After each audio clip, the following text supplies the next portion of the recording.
Well, we're a little bit surprised you're even here today because we know all the news is being made on the other side as they wrestle with how they're going to put together this reckless tax and spending bill. It's important to note that the American people are mostly fixated on inflation. We have the raging inflation, as bad, some would argue, as back in the late 70s, early 80s. Gas prices are over $3 a gallon in every state in the Union. There's no relief in sight. It's a direct result of flooding the country with money. The American Rescue Plan, as Larry Summers predicted, produced raging inflation. And it's been interesting to watch the back and forth between Larry Summers and Janet Yellen over the cause of inflation. Larry Summers strikes me as the one truth-telling Democrat left in Washington.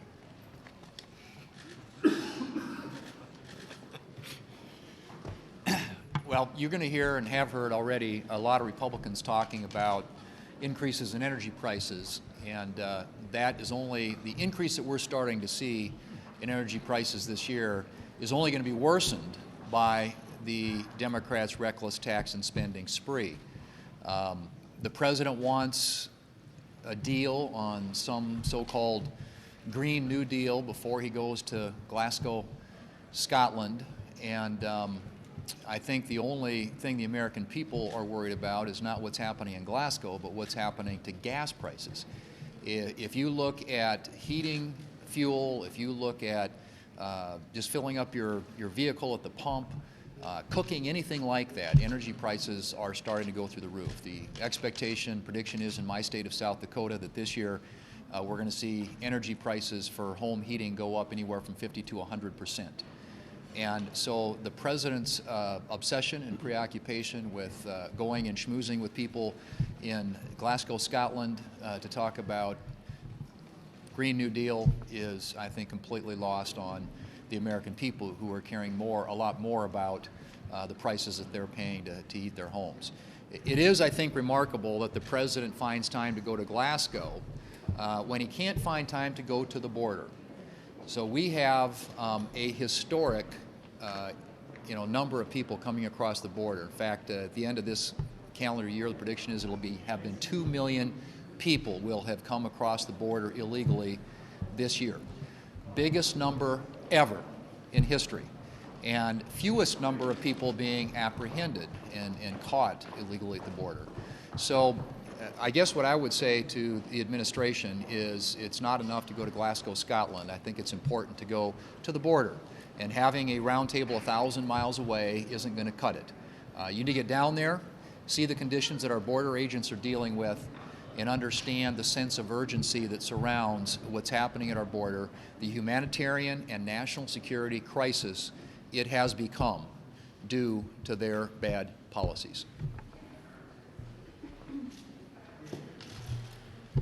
The American people have seen through President Biden's big lie. He was in Pennsylvania the other day, and he talked about the $3.5 trillion tax and spending spree. And he said the cost was 0, 0, 0. He actually said it 3 times.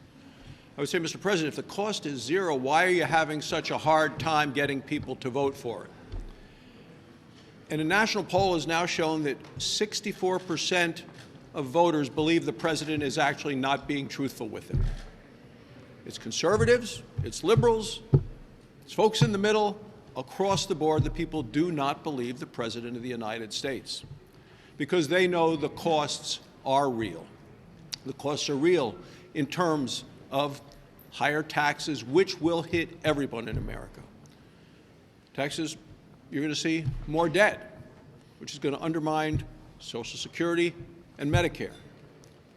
And of course, we're going to see higher prices, which people are getting hit with inflation, whether you buy gas or groceries, whether you want to heat your home or just pay for your housing, prices have gone up across the board significantly.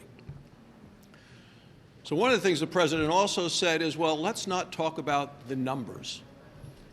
But if you're a family trying to get by, you're someone living on a fixed income, you're a senior, the thing that you're talking about at the kitchen table are the numbers. The President talked about it during the presidential debate last time. He said, what happens at the kitchen table? Well, I'll tell you, Mr. President, what's happening at the kitchen table is people are not happy. They're falling behind in the Biden economy because of the way and the decisions that you're making. People are fed up, and they're fed up with being lied to. The best thing for this country would be an entire $3.5 trillion bill never becoming law. Well, one of the ways that Democrats want to pay for this spending bill is to put more money at the IRS to collect more money from American families. You know, there's always been a effort to find out where there might be wrongdoing, sort of a dragnet through the banking process to find out if there's a transaction of $10,000 or more. This time, the Democrats started out saying, well, we really think we ought to know about every transaction that was $600 or more. There was a pretty big pushback on that. So the latest version of this was, well, we want to check every account, every bank account, every credit union account, every PayPal account, every Venmo account that has a total annually of $10,000 of activity. So $10,000 of activity is every person that makes $834 a month and puts it in the bank, or every person that spends $27.42 a day through their bank account. Those are the accounts that would be reported to the IRS, that you should look at these accounts because here's how much money came in and here's how much money went out, not in one transaction, but over 12 months. It has been nearly 2 months now since President Biden's disastrous and haphazard withdrawal from Afghanistan. It was on August 26th that we lost 13 wonderful, honorable American service members in the attack at Kabul. This morning in the Senate Armed Services Committee, we had the Undersecretary for Policy from the Department of Defense in front of us. And what became abundantly clear through this committee hearing was that, one, President Biden has no viable plan for defeating terrorists that are in Afghanistan right now and plotting to exact revenge upon our homeland.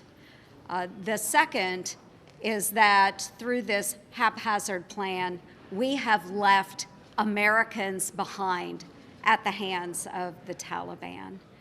And so moving forward, Americans want to know why what happened, how it happened, and even though the Biden administration wants to close the book on this horrible chapter, Americans are demanding answers, and Republicans are seeking answers. We want to know why this happened, how it happened, and how we are going to protect our homeland in the future. So President Biden, again, this is all on your shoulders, and we are going to get to the bottom of this. In Florida, what people are talking about is the unbelievable inflation, whether it's going to the grocery store, going to the gas station, or looking at their air conditioning costs, not heating costs, but air conditioning costs down there. Everything's up. They also see this unbelievable supply chain problem. They also watch that we're going to get close to 2 million people at least to come across the border illegally this year.